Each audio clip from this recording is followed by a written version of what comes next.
আসসালামু আলাইকুম। আজকে দেখাবো বার্গার অ্যান্ড চিকেন বান। আমি মুরগিগুলো স্লাইস করে কেটে মশলা মাখায় রেখেছিলাম। আদা রসুন একটু মরিচের গুঁড়া আর হচ্ছে কি যেন গরম মশলার গুঁড়া দিয়ে মাখায় রাখছি। তারপরে এটারে আস্তে জালে ভাজতেছি।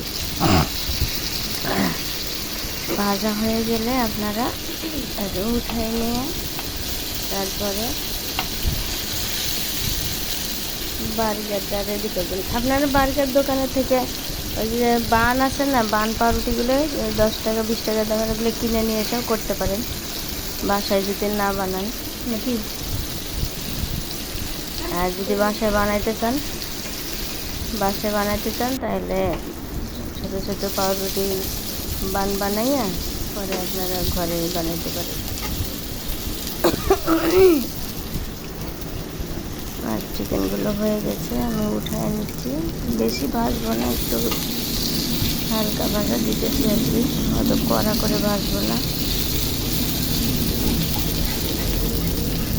আমার হয়ে গেছে চিকেন ভাজা। আটাটা আমি মাখায় রাখছিলাম, এটার মধ্যে একটু চিনি, চিকেন বান, তারপরে লবণ, ইস্ট আর তেল দিয়ে 2 ঘন্টা মাখায় রাখছি। তারপরে লুচি কেটে নিলাম হাতের সাইজে গোল গোল করে, তারপরে বানাই। যাও মানুষের খুব ভালো লাগে, তাহলে আমরা যাও আমার এটা অন্য না কাজ হবো না হয়েছে না কিছু না করে রেখে দিলাম, একটু ফুলবে, তারপর আমি দিব চুলায়। বানানো হয়ে গেছে। এটা হলো বার্গার। একটু সস লাগিয়ে দিলাম, তারপরে চিকেন দিয়ে দিচ্ছি।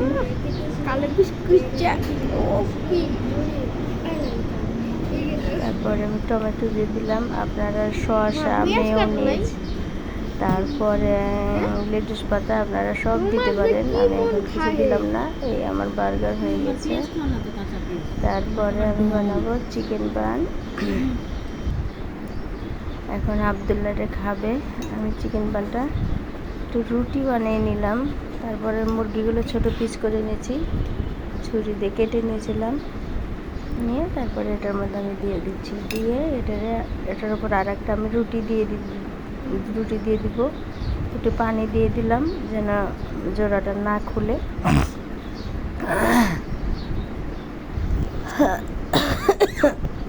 রুটি দিয়ে চারিপাশটা ভালোভাবে লাগিয়ে নিতে হবে, নাহলে তেলের মধ্যে দিয়ে ভাজলে এটা ভিতরের মুরগিগুলো বের হয়ে যাবে।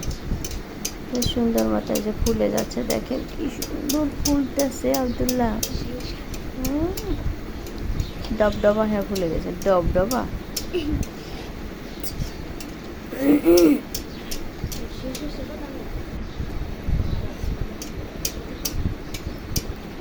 পরে আপনারা এভাবে একটা একটা করে দিয়ে এটা কিন্তু জাল কমায় দিয়ে কড়ার মধ্যে যদি আপনি বসায় দেন,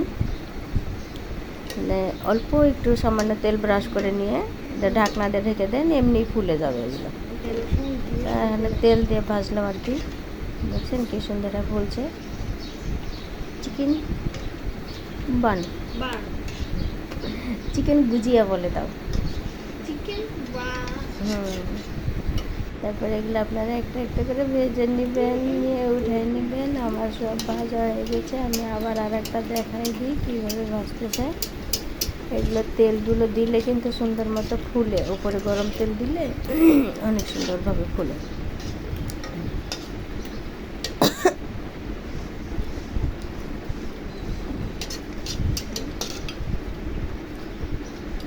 আমার এটাও ভাজা হয়ে গেছে। তারপর আমি একটু সস বানিয়েছি, ওই সস দিয়ে আবদুল্লাহ খাবে। আমার সবগুলো ভাজা কমপ্লিট। আপনারা এভাবে বাসায় বানিয়ে খেয়ে দেখেন, বেশি সময় লাগবে না। চিকেনটা ভেজে একটু টুকরা করে নেবেন, রুটি বানিয়ে এটার মধ্যে দিবেন, দিয়ে তারপরে সুন্দর হয়েছে ভাজা খাইতেছি। তা আপনারা সবাই ভালো থাকেন। আল্লাহ হাফেজ।